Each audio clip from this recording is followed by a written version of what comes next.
David avait compris le secret de la parole.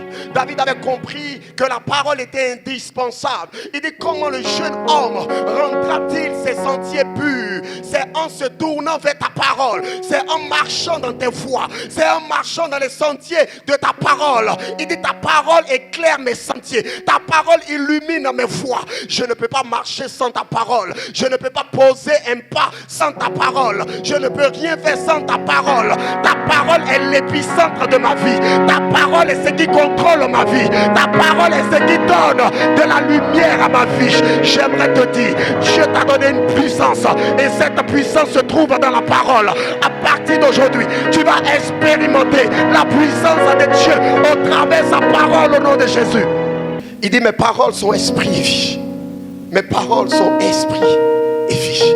Mes paroles sont esprit et vie. Le diable a un problème avec les enfants de Dieu. La plupart du temps, vous allez trouver que chaque personne a une Bible dans sa maison. Mais très peu de personnes ouvrent cette Bible pour la lire. Très peu de personnes s'habituent, s'accoutument à la lecture de la Bible. Le diable sait que le jour où tu vas commencer à manger le rouleau, au départ il sera amer, mais après il aura le goût du miel dans ta bouche. Aussi longtemps que la parole n'entre pas en vous, aussi longtemps vous ne pouvez pas être grand. Quand tu connais la parole de Dieu et que tu pries en fonction de la parole, Dieu ne peut pas te refuser quelque chose parce que c'est sa volonté. La volonté de Dieu est consignée dans la parole. Lorsque tu as connaissance de la volonté de Dieu pour toi, tu peux réclamer ton héritage. Tu peux réclamer ton droit d'alliance.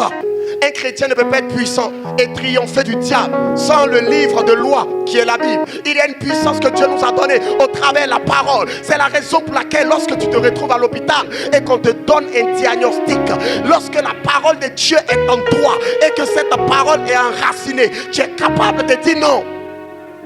C'est pas ce qui est écrit à mon sujet.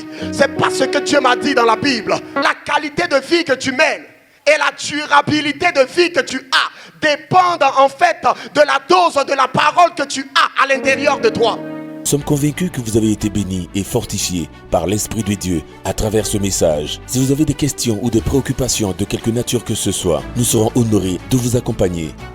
Vous souhaitez obtenir un rendez-vous avec l'homme de Dieu ou désirez visiter l'église Semeur de vie et d'espoir à Abidjan, Côte d'Ivoire, vous êtes les bienvenus. Écrivez-nous sur WhatsApp ou appelez-nous au numéro suivant, plus 225 01 72 866 482 0707 137 113. Visitez notre page Facebook Église Semeur de vie et d'espoir. Notre mission, planter les enfants de Dieu dans la maison de l'Éternel par l'enseignement de la pure doctrine de Christ. Dieu vous bénisse.